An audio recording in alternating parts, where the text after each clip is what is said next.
Varias historias y biografías se encuentran llenas de claroscuros, momentos admirables y episodios infames. Y desde luego que la historia que contaremos hoy no es la excepción, sobre todo porque se trata de la vida de un militar que supo mostrar un gran valor y capacidad, muy a pesar de su mala fortuna en los campos de batalla, mientras que con el paso del tiempo sería parte de uno de los episodios más vergonzosos de la historia mexicana. La cuestión es que no podemos hablar únicamente del caudillo decidido ni del conspirador con pocos escrúpulos, sobre todo porque ambos son el mismo personaje. De modo que, en esta ocasión, Gallo Sócrates te presenta General Pablo González, el mejor principio y el peor final. Nació en Lampazos de Naranjo, Nuevo León, siendo el 5 de mayo de 1879. Llama la atención su fecha de nacimiento y no podemos dejar de evocar la victoria en la batalla de Puebla, lo que nos lleva a pensar si Pablo veía en esa fecha algo interesante sobre lo que sería su vida con el pasar de los años. No tenía todavía 6 años cuando quedó huérfano y tuvo que ganarse la vida de distintas formas, siendo peón, y con el paso del tiempo se convirtió en algo similar a un vendedor ambulante. Logró ingresar a la escuela y siendo algo mayor, intentó entrar al colegio militar gracias a una beca.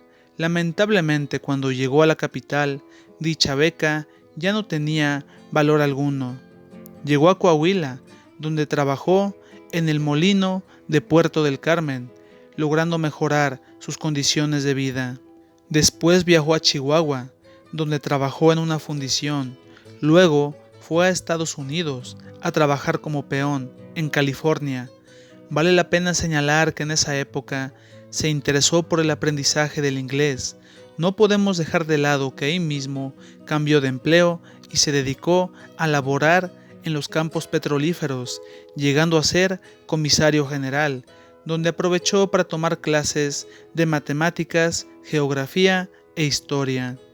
Volvió a México durante 1907 y se afilió al maderismo, lo que no era tan extraño en las personas del norte del país y todavía era más común en la gente que vivía o había vivido en Coahuila. Volvió a trabajar en el molino de Puerto del Carmen, donde se dedicó a la elaboración de trigo y ahí también instaló un cuartel para los simpatizantes del maderismo. Ya no era un obrero, sino un hombre medianamente acomodado. Durante aquel año de 1907 se casó y llegó a tener 6 hijos. Lo llamaban Don Pablo, a pesar de que en ese entonces apenas pasaba de los 30 años. Decían que era un hombre muy solemne y educado. Llegó el mes de noviembre de 1910 y la lucha en el norte contra el gobierno de Porfirio Díaz finalmente estalló. Sin embargo, González, a pesar de su afiliación al maderismo, no entró en combate en aquel primer momento. Fue hasta el 21 o 22 de enero de 1911 que se levantó en armas en el Molino del Carmen, donde convocó a otros trabajadores para defender la nueva causa. Viajó por Monclova y Cuatro Ciénegas, sumando gente a su cada vez más numeroso grupo. Llegado el día 23 de enero, ocuparon Villa de Sacramento y el 30 finalmente tomaron Cuatro Ciénegas. Sin duda que aquel fue un excelente inicio para su trayectoria militar. Después de que Porfirio Díaz abandonara el cargo y por disposición de Francisco I. Madero, Don Pablo licenció a sus tropas el día 7 de julio de 1911, lo que duraría poco, debido a que en 1912 volvió al campo de batalla para combatir la lucha de Pascual Orozco en el norte del país, donde alcanzó el grado de teniente coronel. Llegó el año de 1913 y durante la presidencia de Victoriano Huerta, González decidió apoyar al constitucionalismo y se presentó ante el primer jefe junto a sus hombres. siendo comisionado a la campaña del norte de Nuevo León, y para mediados de año fue ascendido a general brigadier. Ya para el mes de octubre era general de la División del Noreste. Lamentablemente perdió varias batallas y se hizo de mala fama, ocasionando que muchos lo tacharan de ser un general que nunca ganaba, mala fama que llevó hasta sus últimos días. A pesar de que participó en la toma de plazas como Tampico y Tamaulipas. Lo interesante con Pablo González es que jamás logró tener ni los méritos ni la popularidad de otros generales como Pancho Villa y Álvaro Obregón.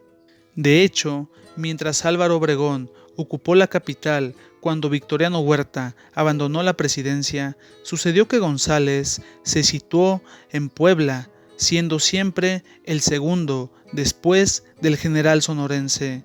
González se distanció de la Convención de Aguascalientes y se mantuvo fiel al constitucionalismo, llegando a enfrentarse a Felipe Ángeles durante febrero de 1915.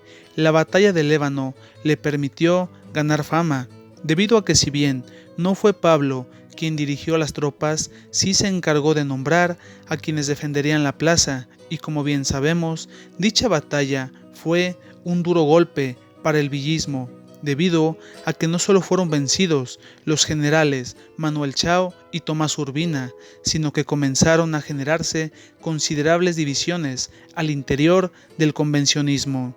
Don Venustiano lo comisionó para tomar nuevamente la Ciudad de México y después de algún tiempo se le encomendó combatir a Emiliano Zapata y pacificar el sur del país. La campaña contra los zapatistas dejó ver lo peor de Pablo González, debido a que se ensañó con la población y no le importaba si fusilaban a inocentes o quemaban viviendas. De igual manera permitía que sus soldados atentaran contra las personas inocentes, sobre todo contra las mujeres, y que cometieran saqueos.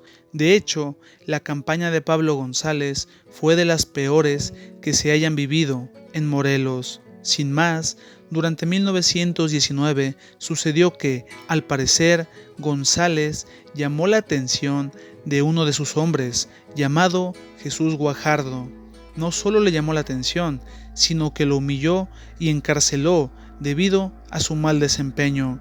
Después de algún tiempo, Guajardo entabló contacto con Emiliano Zapata y le manifestó que se había distanciado de Pablo González y de don Venustiano y que buscaba brindar municiones y soldados a las filas zapatistas.